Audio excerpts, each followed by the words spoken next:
भुवः स्वः तत्सवितुर्वरेण्यं भर्गो देवस्य धीमहि धियो यो नः प्रचोदयात्.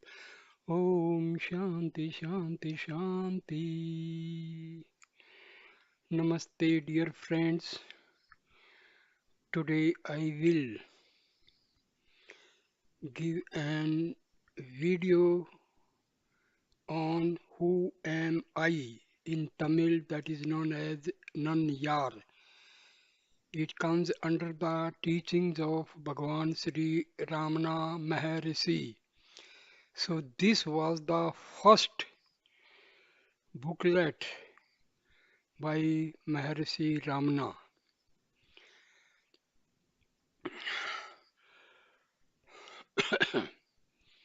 So who am I is the title given to a set of questions and answers bearing on self-inquiry. The questions were put to Bhagwan Sri Ramana Maharshi by one Sri N. Sivaprakasam Pillai about the year 1902. Sri Pillai, a graduate in philosophy, was at the time employed in the revenue department of the South Arcot Collectorate. During his visit to Tiruvannamalai in 1902, an official work, he went to Virupaksha cave on Arunachala hill and met the master there. He sought from him spiritual guidance and solicited answers to questions relating to self-inquiry. As Bhagwan was not talking then, not because of any vow he had taken, but because he did not have the inclination to talk.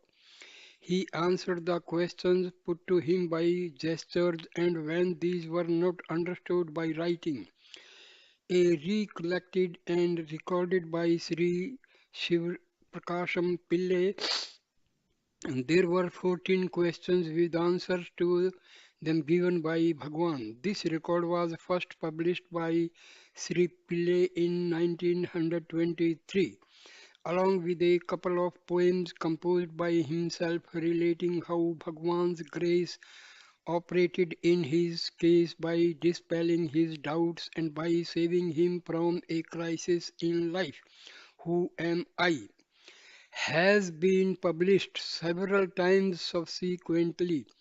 We find 30 questions and answers in some editions and 28 in others. There is also another published version in which the questions are not given and the teachings are rearranged in the form of an essay. The extant English translation is of this essay. The present rendering is of the text in the form of 28 questions and answers, along with Vichara Sangraham, self-inquiry, Nanyar, who am I, constitute the first set of instructions in the master's own words. These two are the only prose pieces among Bhagwan's works. They clearly set forth the central teaching that the direct path to liberation is self-inquiry. The particular mode in which the inquiry is to be made is lucidly set forth in Nanyar. The mind consists of thoughts. The I thought is the first to arise in the mind. When the inquiry, who am I, is persistently pursued, all other thoughts get destroyed, and finally the I thought itself vanishes, leaving the supreme non-dual self alone. The false identification of the self with the phenomena of non-self, such as the body and mind, thus ends, and there is illumination, sakshatkara. The process of inquiry, of course, is not an easy one. As one inquires, who am I? Other thoughts will arise. But as these arise, one should not yield to them by following them. On the contrary, one should ask to whom do they arise? In order to do this, one has to be extremely vigilant.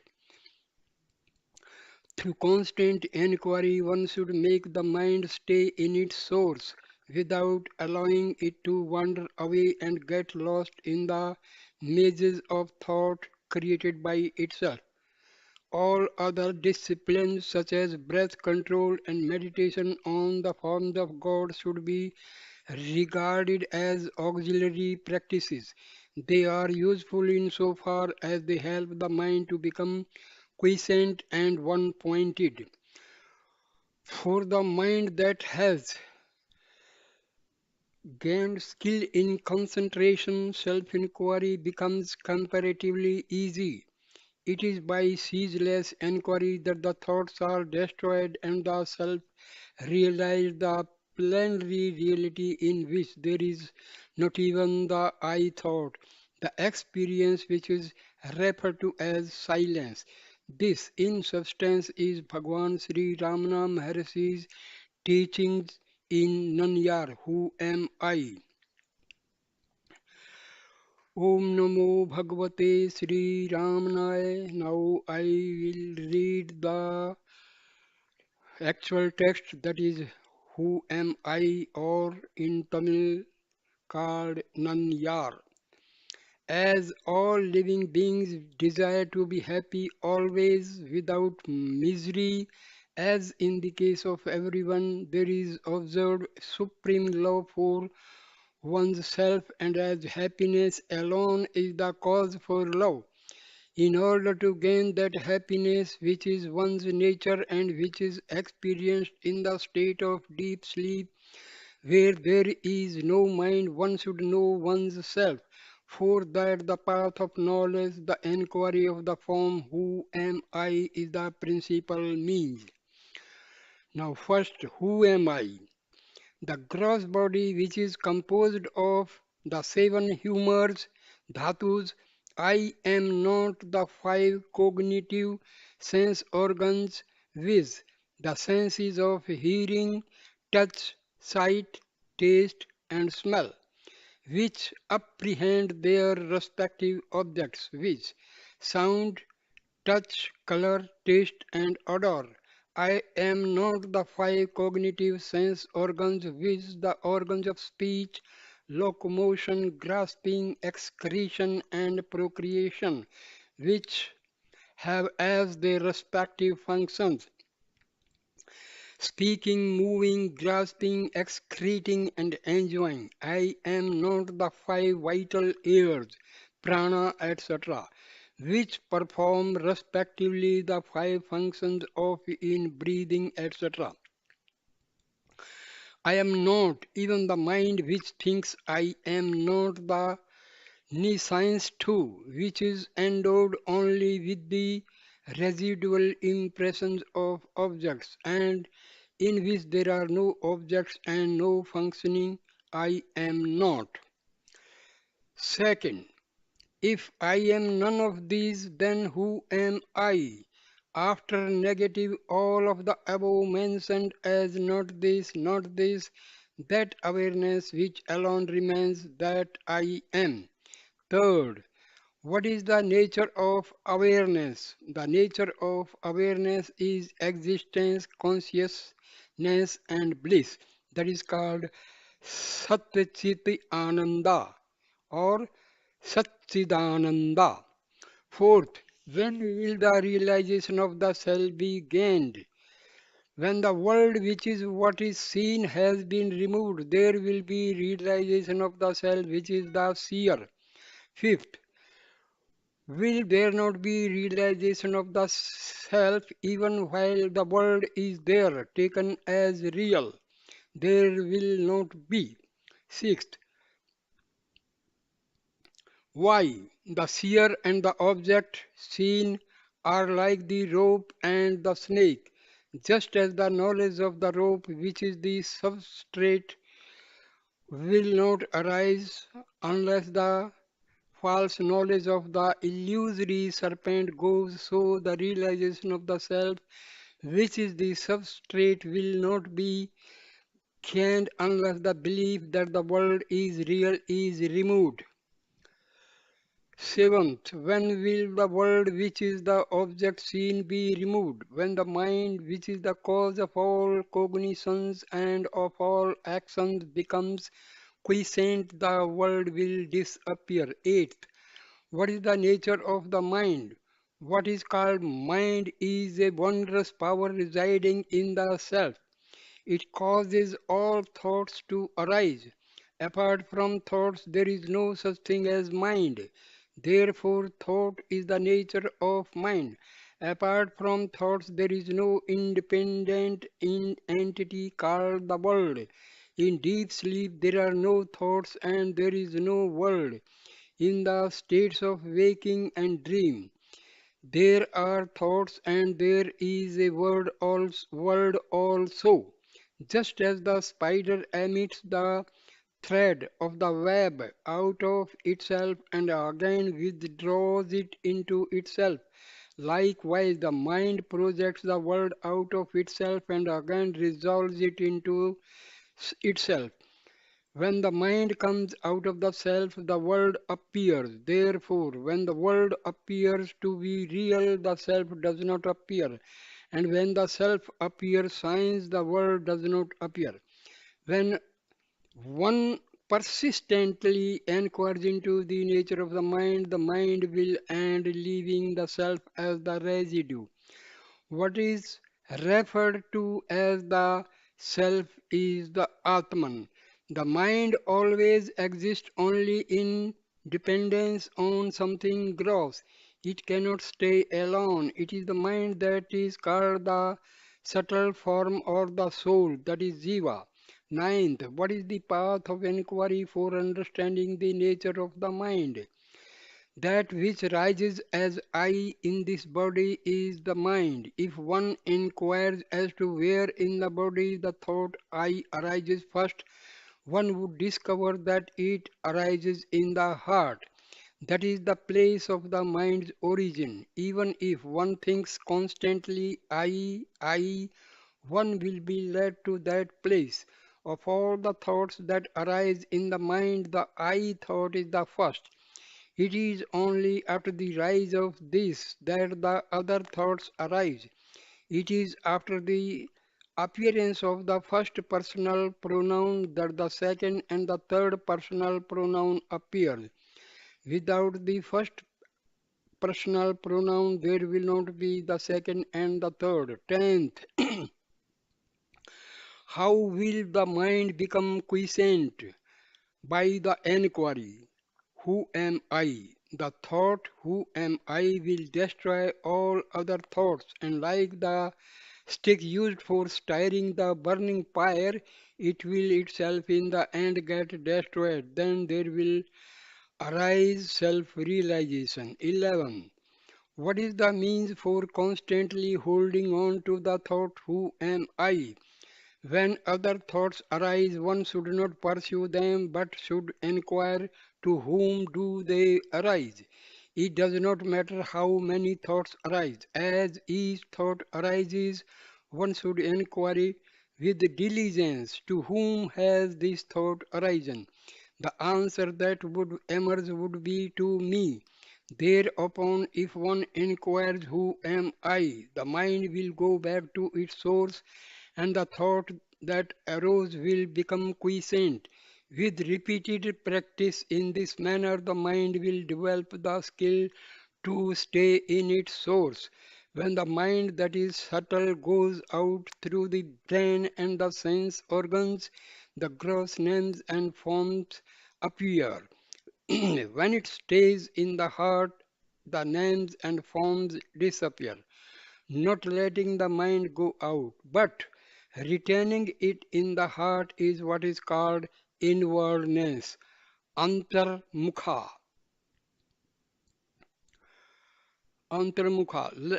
Letting the mind go out of the heart is known as externalization, bahirmukha. Thus, when the mind stays in the heart, I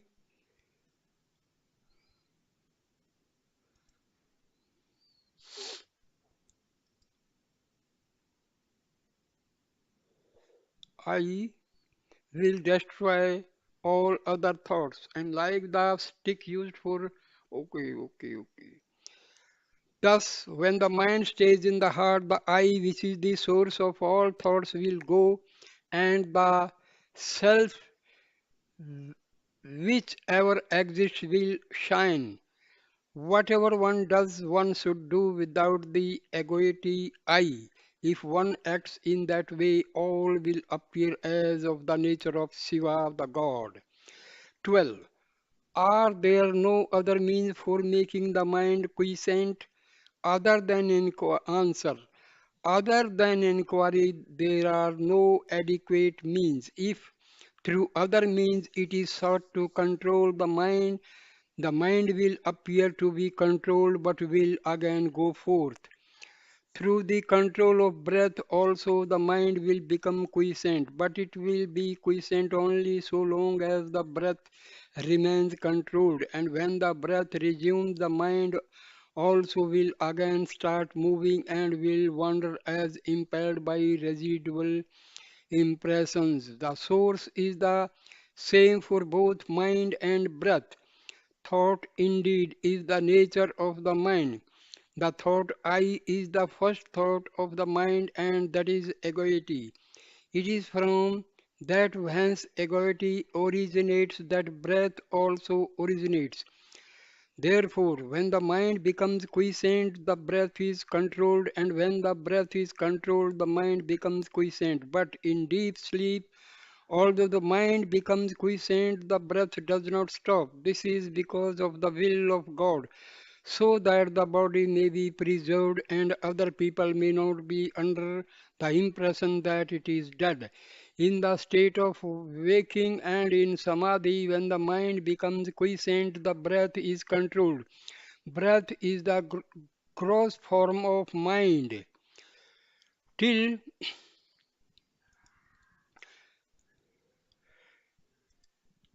Till the time of death, the mind keeps breath in the body, and when the body dies, the mind takes the breath along with it. Therefore, the exercise of breath control is only an aid for rendering the mind quiescent, mano nigraha. It will not destroy the mind, mano nasa. So, like the practice of breath control, meditation on the form of God, repetition of mantras, restriction on food, etc., are but aids for rendering the mind quiescent. Through meditation on the forms of God and through repetition of mantras, the mind becomes one pointed. The mind will always be wandering, just as when a chain is given to an elephant to hold in its trunk, it will go along grasping the chain and nothing else. So also when the mind is occupied with a name or form, it will grasp that alone. When the mind expands in the form of countless thoughts, each thought becomes weak. But as the thoughts get resolved, the mind becomes one pointed and strong. For such a mind, self inquiry will become easy. Of all the restrictive rules that relating to the taking of sattvic food in moderate quantities is the best. By observing this rule, the sattvic quality of mind will increase and that will be helpful to self inquiry. The residue 13. The residual impressions, thoughts of objects appear wending like the waves of an ocean. When will all of them get destroyed? As the meditation on the self rises higher and higher, the thoughts will get destroyed. 14. Is it possible for the residual impressions of objects that come from beginningless time as it were to be resolved and for one to remain as the pure self? Answer.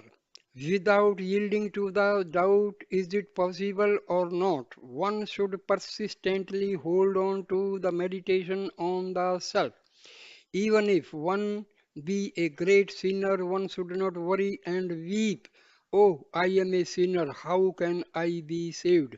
One should completely renounce the thought I am a sinner and concentrate keenly on meditation on the self. Then one would surely succeed. There are not two minds, one good and the other evil. The mind is only one.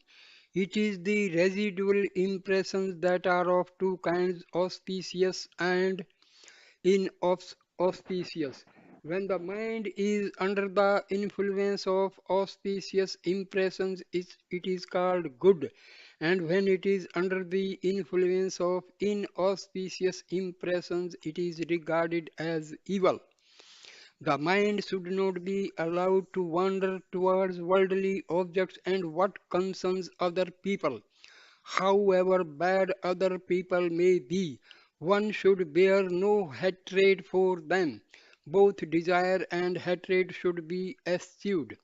All that one gives to other ones gives to oneself. If this truth is understood, who will not give to others? When one's self arises, all arises. When one's self becomes quiescent, all becomes quiescent. To the extent we behave with humility, to that extent there will result good. If the mind is rendered quiescent, one may live anywhere. How long should inquiry be practiced? That is 15th. As long as there are impressions of the objects in the mind, so long the inquiry, who am I, is required. As thoughts arise, they should be destroyed then and there in the very place of their origin through inquiry. If one resorts to contemplation of the self unintermittently until the self is gained, that alone would do. As long as there are enemies within the fortress, they will continue sally forth. If they are destroyed as they emerge, the fortress will fall into our hands. 16. What is the nature of the self? Answer. What exists in truth is the self alone. The world, the individual soul and God are appearances in it. Like silver in mother of pearl, these three appear at the same time and disappear at the same time. The self is that where there is absolutely no I thought. That is called silence. The self itself is the world. The self itself is I. The self itself is God. All is Shiva, the self. 17. Is not everything the work of God? Without desire, resolve, or effort, the sun rises, and in its mere presence, the sunstone emits fire. The lotus blooms, water evaporates, people perform their various functions and then rest. Just as in the presence of the magnet the needles move. It is by virtue of the mere presence of God that the souls govern by the three cosmic functions or the fivefold divine activity perform their actions and then rest in accordance with their respective karmas. God has no resolve, no karma attaches itself to him. That is like worldly actions not affecting the sun, or like the merits and demerits of the other four elements not affecting all pervading space. 18. Of the devotees, who is the greatest? He who gives himself up the self, that is God, is the most excellent devotee.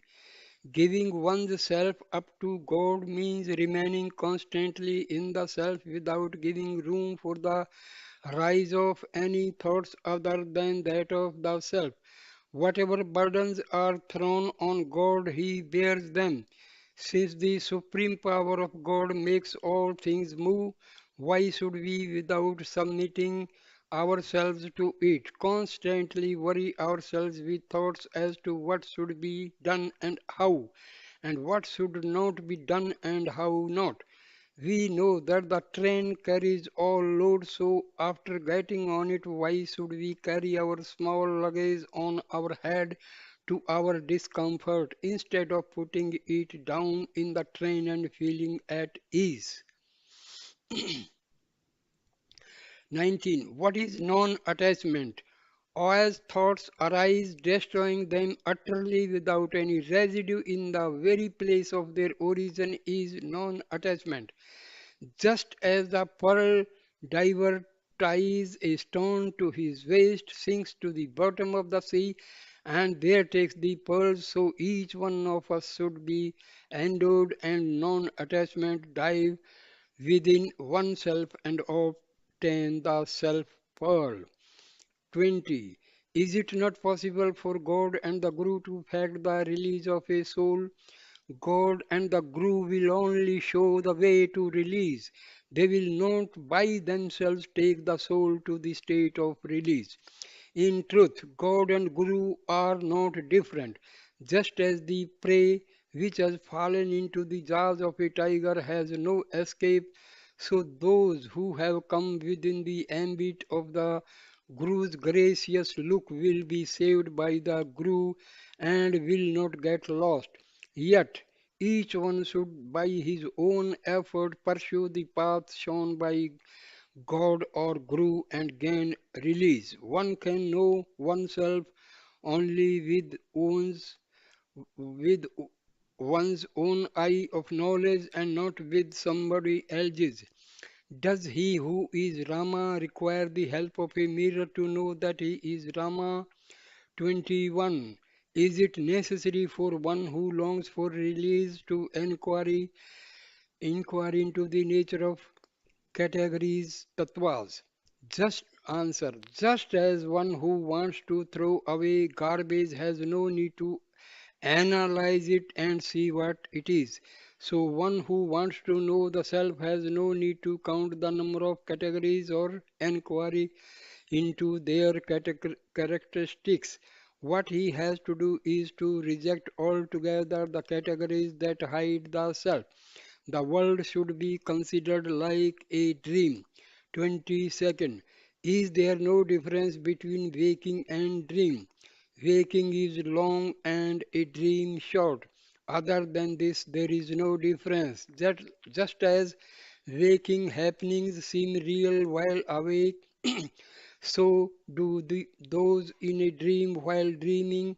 In dream, the mind takes on another body. In both waking and dream states, thoughts, names, and forms occur simultaneously. 23.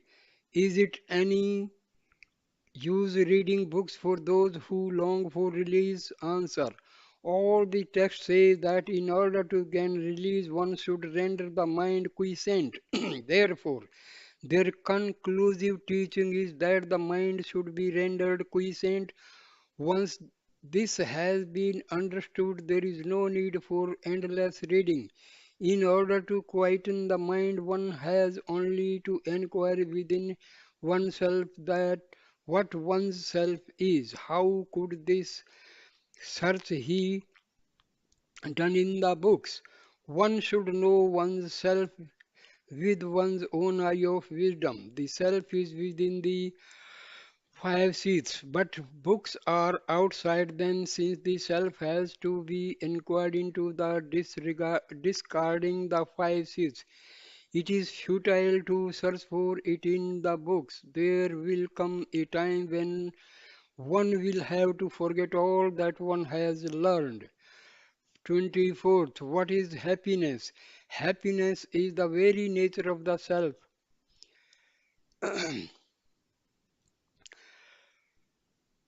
Happiness and the self are not different. There is no happiness in any object of the world. We imagine through our ignorance that we derive happiness from objects.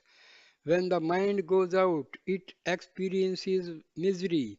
In truth, when its desires are fulfilled, it returns to its own place and enjoys the happiness that is the self. Similarly, in the state of sleep, the,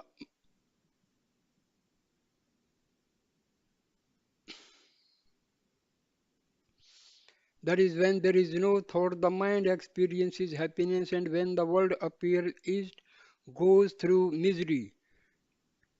25. What is wisdom insight? Gyan drishti. Remaining quiet is what is called wisdom insight. To remain quiet is to resolve the mind in the self. Telepathy, knowing past, present, and future happiness and clairvoyance do not constitute wisdom insight. 26. What is the relation between desirelessness and wisdom? Desirelessness is wisdom. The two are not different. They are the same. Desirelessness is refraining from turning the mind towards any object. Wisdom means the appearance of no object. In other words, not seeking what is other than the self is detachment or desirelessness. Not leaving the self is wisdom. 27. What is the difference between inquiry and meditation? Inquiry consists in retaining the mind in the self. Meditation consists in thinking that one's self is Brahma, existence, consciousness, bliss. 28. What is release? Inquiring into the nature of one's self that is in bondage and realizing one's true nature is release. Sri Ramana Ramana Panam Astu. So, this was the first book written by, not exactly by Ramana Maharshi, because he has just answered the questions put by devotees. So, now what is the gist of this? Who am I? See, there are two eyes. One eye is false, that is our ego, and the other eye is the real I, that is our soul, our Atma. So remember one thing, who am I should not be used as a mantra. We should not recite who am I, who am I, who am I repeatedly. It will be of no use. Just you have to contemplate in your mind, who am I? Where from I have come? When did I come? Where I will go? All these contemplations should be made in the mind. And then just concentrate on the self. I am the soul. Just concentrate on this. That becomes the actual self inquiry. So, namaste, friends. Please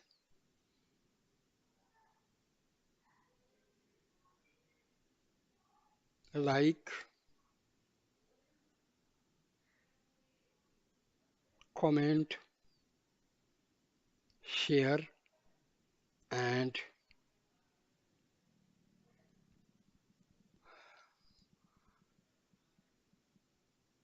okay.